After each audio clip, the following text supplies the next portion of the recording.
Point on AFR Talk. You are listening to Focal Point on the American Family Radio Talk Network, AFR Talk, where 3 times 4 is indeed 12. And we will accept no other answer. I don't care how persuasive you are in your argumentation. You know, I've been appealing to people to go to town hall meetings. We got 2 messages for Republicans at town hall meetings. No amnesty, period, zip, nada, zero, no DREAM Act, no nothing, no amnesty. Border security, period. That is our position on immigration reform. Border security, period. End of story. And the second thing is defund Obamacare. That's it. 2 messages. Defund Obamacare, no amnesty. Now, we got an email at focalpoint@afr.net. That's another way you can communicate with us during the program, focalpoint@afr.net. And the guy said, what town hall meetings? Well, you know, I don't know how many Republicans are having town hall meetings. I'll be honest with you, ladies and gentlemen, I think they are scared to death of us. They're afraid of us. They're running from us. They're dodging us. They've probably seen some of the early encounters at town hall meetings where the natives are restless. They're talking to Republicans. Are you going to defund Obamacare? No, I'm not going to do it. And the natives are restless. They are not happy with these answers. So they know, Republicans especially know, that their constituents are opposed to amnesty overwhelmingly, and they are opposed to Obamacare, and they want it defunded. I've got a story in the stack here about some of the polling data on defunding Obamacare, and see if I can find that polling results. Heritage Foundation did the results, and National Review, they're opposed to the Ted Cruz thing. They don't like the Ted Cruz thing. They're trying to stop it, the thing that I'm supporting. But Heritage Foundation did some polling data in 10 competitive congressional districts, some of them headed by Republicans, some by Democrats. And they discovered that, look, forcing even a shutdown of the government would not be fatal for the GOP in 2014. And even National Review Online was compelled to report on this polling data, even though they don't like it.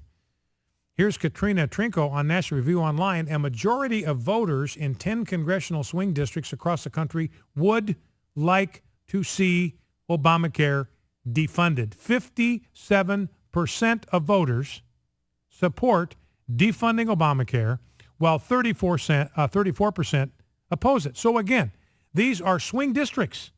So these are ones that are not a lock for the Republicans. They're not a lock for the Democrats. They're competitive districts. 57% of the voters in those districts, according to this polling data done by Heritage Action for America's Heritage Foundation, impeccable credentials, 57% of them want Obamacare defunded. Only 34% oppose defunding Obamacare. So this is what I say to this. This is what makes you want to pull your hair out. Is how in the world does it represent a political risk for you to work on behalf of something that 57% of the American people want?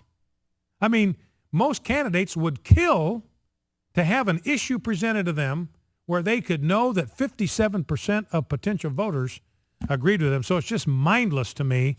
And again, I think it's because these Republican candidates, they're more afraid of the Washington Post than they are of you and me, and we are the ones that they ought to be afraid of. All right, let's go to the phones. Let's grab a call from Ann in Houston, Texas.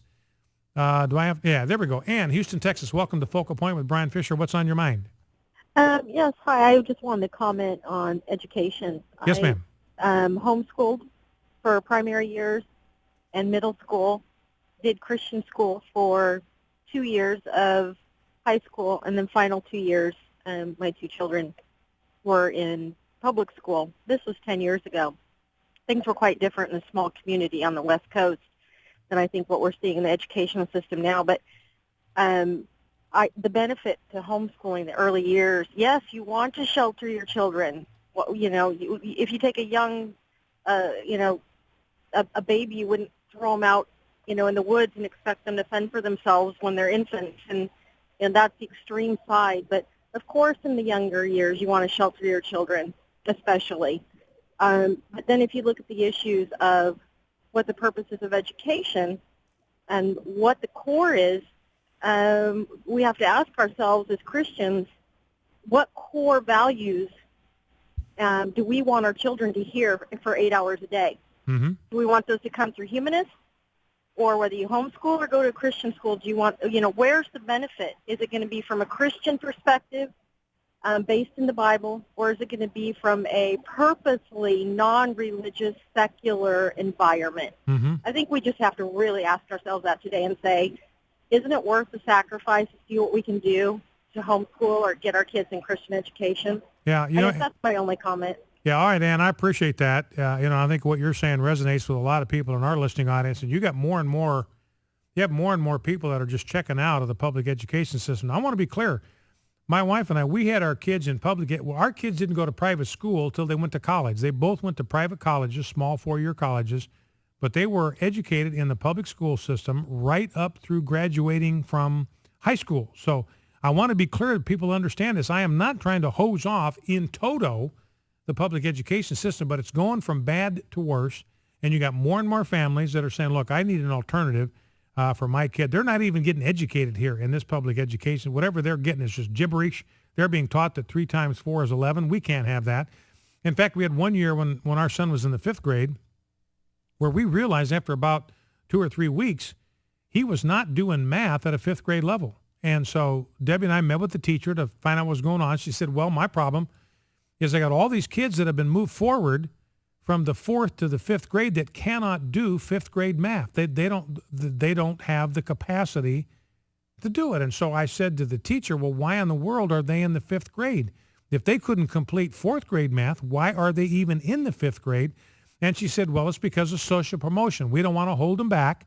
We want to move them forward. And I said, well, and so she said, I got 27 kids in my class and probably 15 of them cannot do math at a 5th grade level. And so what I said, so you're saying they're in 5th grade because you don't want to hold them back. Well, it looks to me like because you're not willing to hold those 15 kids back, you're holding all 27 kids back, including my son.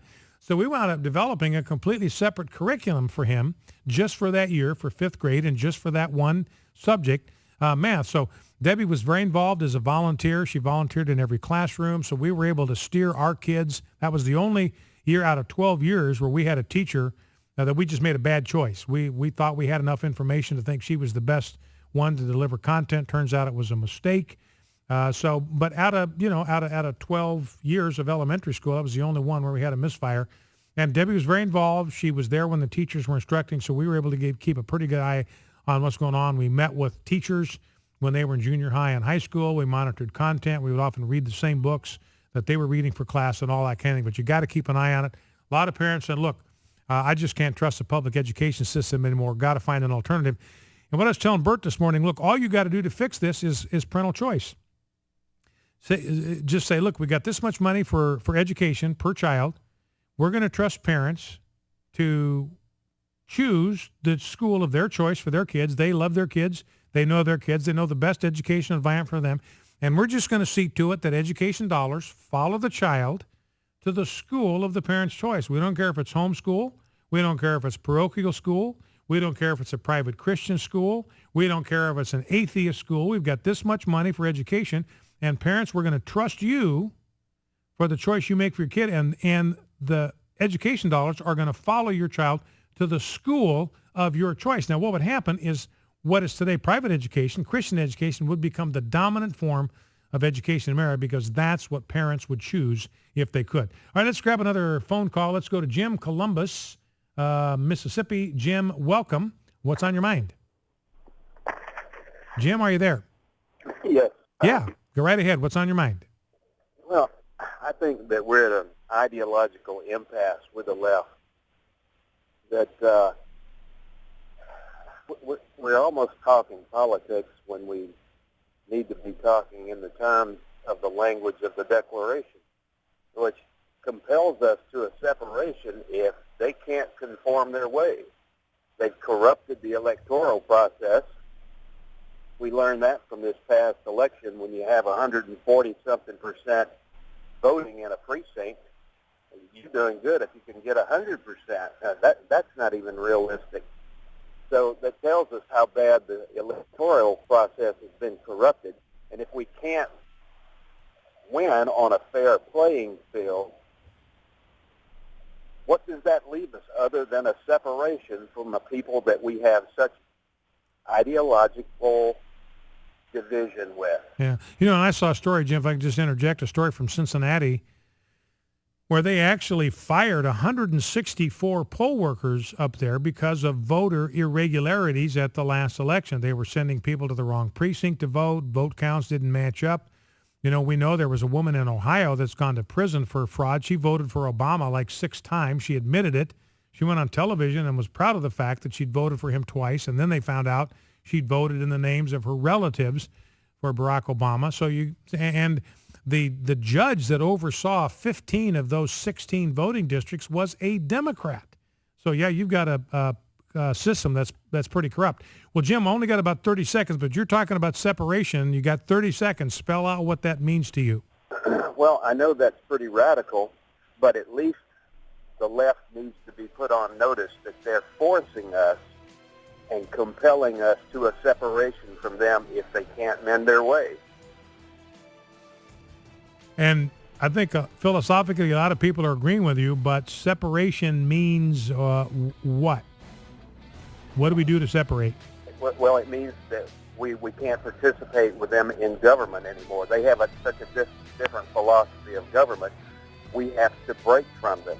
And that's a hard thing to say. I don't know what that looks like, but that's where we are. All right, Jim, listen, I appreciate the call. Of course, at the time of the declaration, what Jim was talking about was just as radical then. This idea of political separation was just virtually unheard of.